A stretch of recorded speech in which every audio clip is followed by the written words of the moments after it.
Batik. Itulah yang tergambar ketika orang menyebut kata Pekalongan.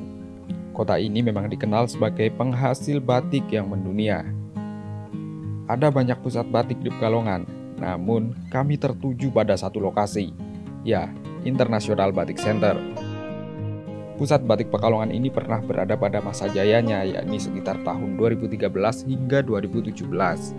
Bahkan para pejabat tinggi negara hingga Presiden Republik Indonesia kala itu, Susilo Bambang Yudhoyono, pernah singgah dan berinteraksi langsung dengan para pengrajin dan penjual batik di pusat batik yang kini tinggal beberapa kios itu. Sedemikian megah dan kuatnya pamor IBC kala itu, mengapa kini lesu dan nyaris tak terjamah pengunjung? Lalu, apakah mereka akan bertahan atau akan terus tergerus hingga benar-benar hilang? Inilah Luka International Batik Center.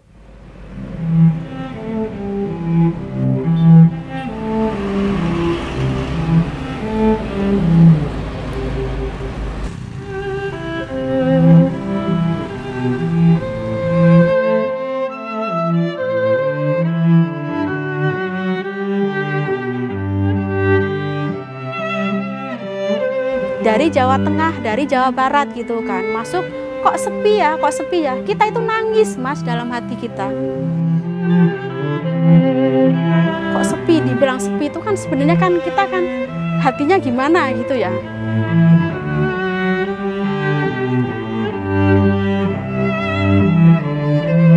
Kita bisa dibilang istilah hidup segan mati nggak mau itu kan kayak gitu. Kita itu memiliki, kita itu mau pindahnya gimana, yang buat pindah juga pakai uang, sedangkan kondisinya yang seperti sekarang kan kita sifatnya bertahan saja mas. Nggak ada kinerja, nggak ada tindak lanjutnya, hanya kasih saran, beneran kasih saran dan bilangnya gini, alasannya apa? Ya kita itu susah mau melangkahnya. Kalau enggak yang punya langsung gedungnya minta tolong sama pemerintah. Ya gimana mau minta tolong? Uang kita aja ditinggalin sama pengelolanya. Kita itu beberapa kali langsung masuk ke kabupaten, Mas. Hasilnya nol.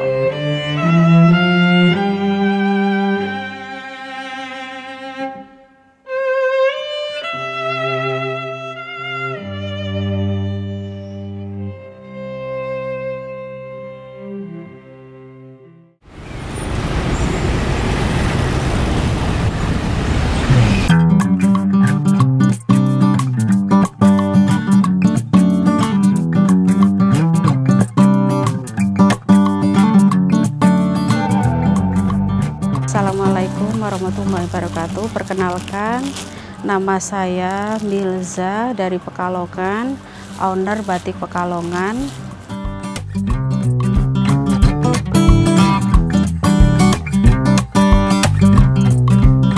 Kalau pada zamannya adanya IBC ada di tahun 2011 Mas ya. 2011 itu berarti kesini sudah 12 tahun ya, 13-12 tahun ya. Itu di masa kejayaannya ada di 2011 sampai 2017. Nanti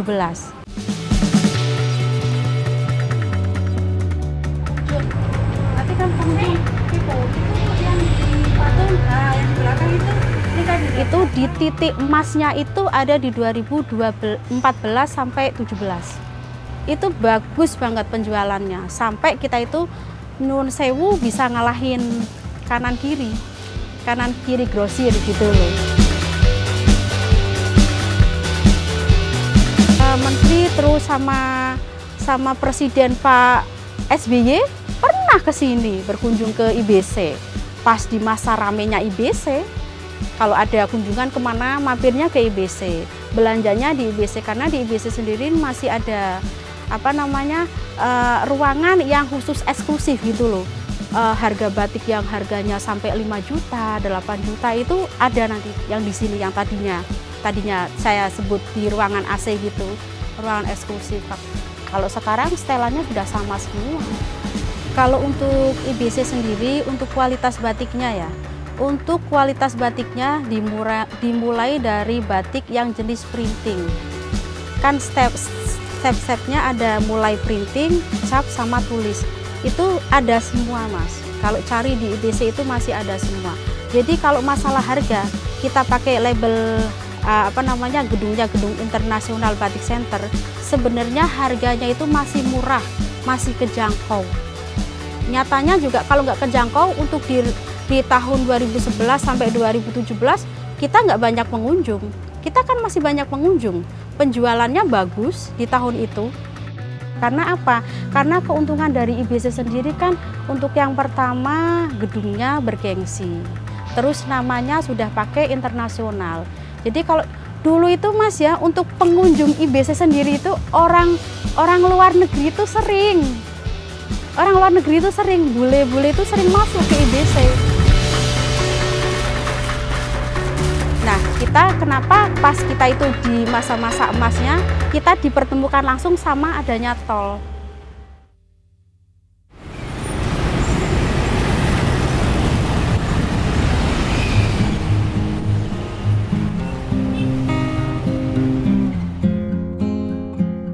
Yang bikin untuk menurunnya untuk penjualan batik sendiri itu diawali dengan adanya jalan tol. Jalan tol itu ada di tahun 2017 ya Mas ya, kalau nggak salah 2017 itu sebelumnya masih bagus.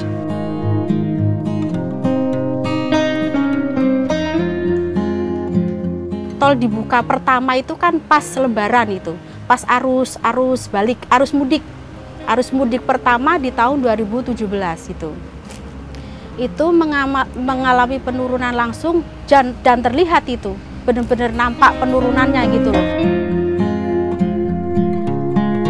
Kita itu kalau untuk IBC sendiri, IBC International Batik Center sendiri itu dapatnya arus mudik itu di arus baliknya, bukan arus mudiknya, karena kita ada lawan arah ya Mas ya. Arus mudik kan dari barat, kita tokonya di kanan.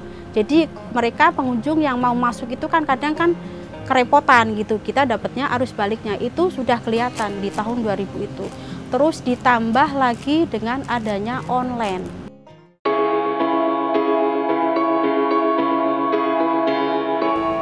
Online itu tambah ke sini itu benar-benar merajai itu. Jadi yang tadinya kita itu beli kios misalkan 100 200, bahkan kalau misalkan ambil di beberapa titik sampai nominalnya MM-an itu IBC itu udah nggak laku untuk tokonya sendiri, dijual itu nggak laku ini.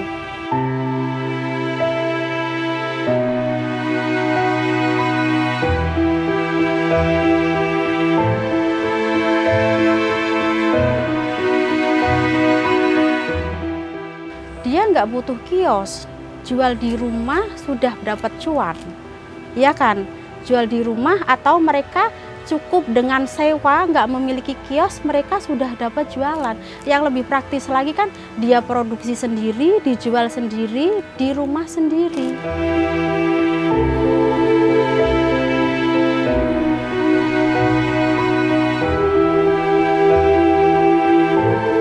Yang pertama tol, yang kedua online, ditambah pandemi. Pandemi itu benar-benar. Saya memutuskan untuk memberlakukan PPKM darurat sejak tanggal 3 Juli hingga 20 Juli 2021, khusus di Jawa dan Bali. Kalau setelah adanya pandemi itu, kita itu benar-benar mengalami penurunan yang sangat gitu loh. Penurunannya di masalah apa? Yang pertama sudah jelas di masalah bagian marketing, pemasarannya gitu ya. Itu IBC sendiri pernah hampir 3 bulan nggak jualan, kios tutup. Jadi kios tutup, saya barang ada 1 toko saya angkut ke rumah, saya jual online, ya jalan. Karena saya jualannya belum bisa main TikTok atau main marketplace lainnya gitu, saya jualannya manual, pakai WA. Kita foto produknya. Fotonya juga foto manual, nggak pakai fotografer gitu, nggak. Jadi masih manual di rumah, kita jual, kita tawarkan di grup WA-nya sendiri, laku.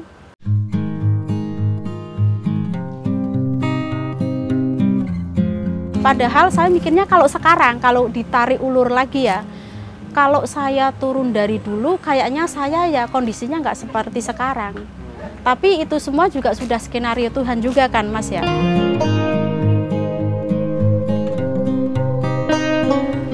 Kita harapannya kan kita pakainya ilmu kan bukan ilmu ekonomi ya. Kita namanya orang Jawa ngalapnya ngalap berkah gitu tok Mas. Asli ngarap berkah.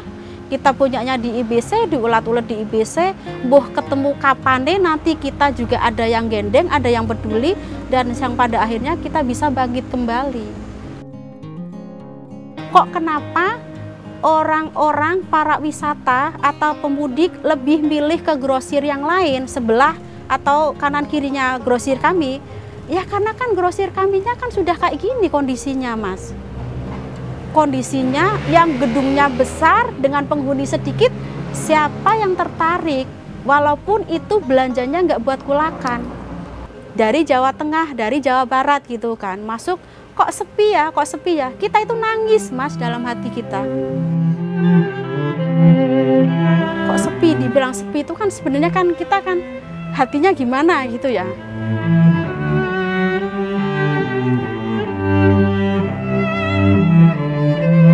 Kadang ada beberapa kios yang bilang 1 minggu sampai nggak jualan, gimana coba Mas?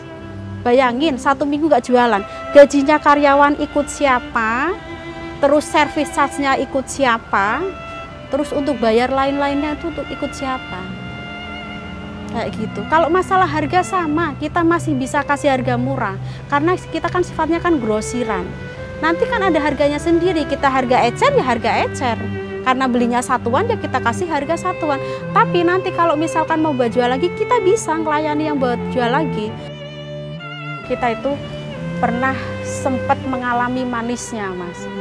Manisnya IBC seperti apa, terus setelah pandemi seperti apa kan kita tahu. Iya, iya, benar-benar belum didengar gitu loh. Kita itu belum didengar. Susah.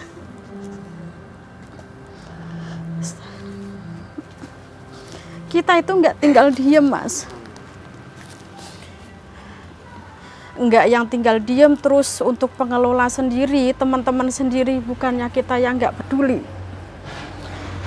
Malah kasihan sendiri melihat teman-temannya. Iya, benar. Jadi kita itu sengkuyun bareng-bareng datang ke kabupaten, minta ke siapalah yang sekiranya bisa menolong. Hanya kasih saran saja, nggak ada kinerja, nggak ada tindak lanjutnya.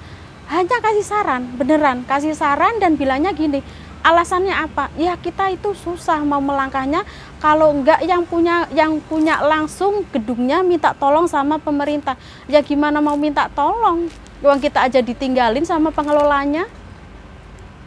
Kita ngerawat IBC itu swadaya Mas, nggak ada yang memiliki IBC itu sifatnya kayak gitu. Yang punya sudah nggak di IBC, yang punya udah keluar dari IBC.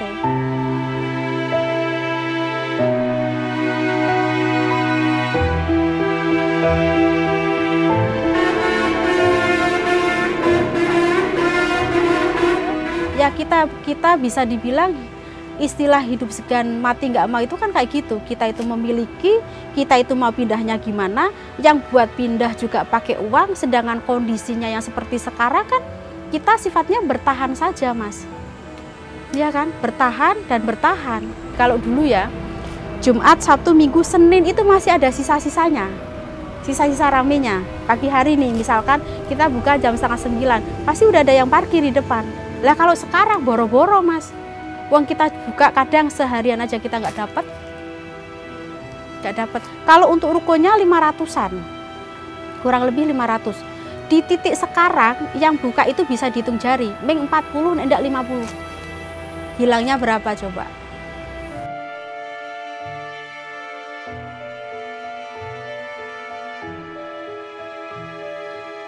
Kan kita kan walaupun nggak ada pengelola, tapi kita kan masih ada sekelompok teman yang sekiranya untuk bisa selalu menopang IBC supaya masih jalan terus gitu kan.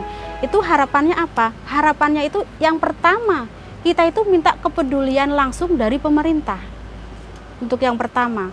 Jadi kita itu sudah pernah mengetok pintu sama pemerintah itu alasannya apa? Alasannya itu klasik, Mas.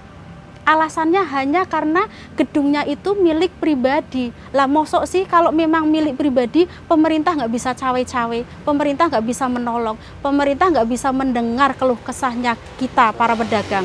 Harusnya kan tahu gitu loh. Apalagi kalau misalkan kita itu masuknya kan berarti di area kabupaten ya.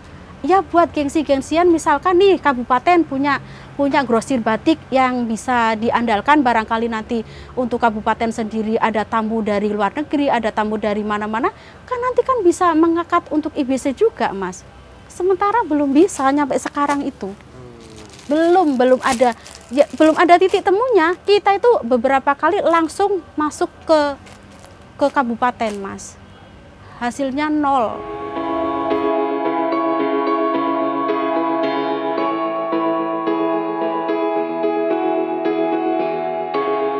Yang diinginkan ya IBC bangkit lagi, terus mereka teman-teman yang sudah tutup, kalau kita itu rame, ada yang meramaikan, ada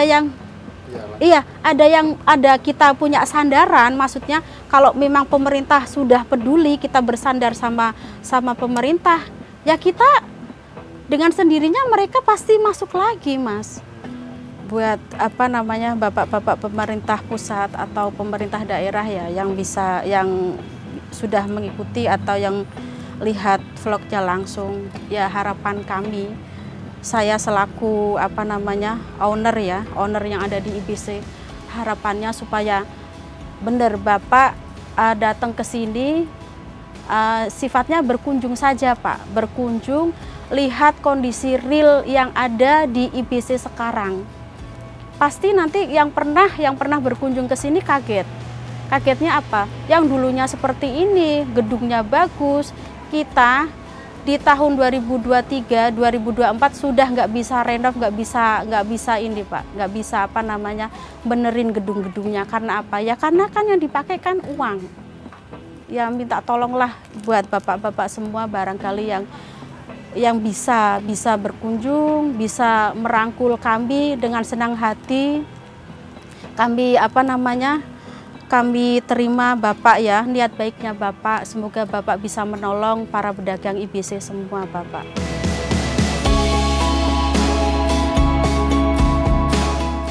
Mereka yang bertahan adalah mereka yang masih ingin berjuang, memperjuangkan apa yang telah mereka mulai, dan memperjuangkan harapan mereka bahwa International Batik Center bisa seperti sedia kala. Ada pepatah mengatakan, roda kehidupan akan selalu berputar. Namun, sepertinya hanya satu harapan mereka, ya, uluran tangan pemerintah setempat.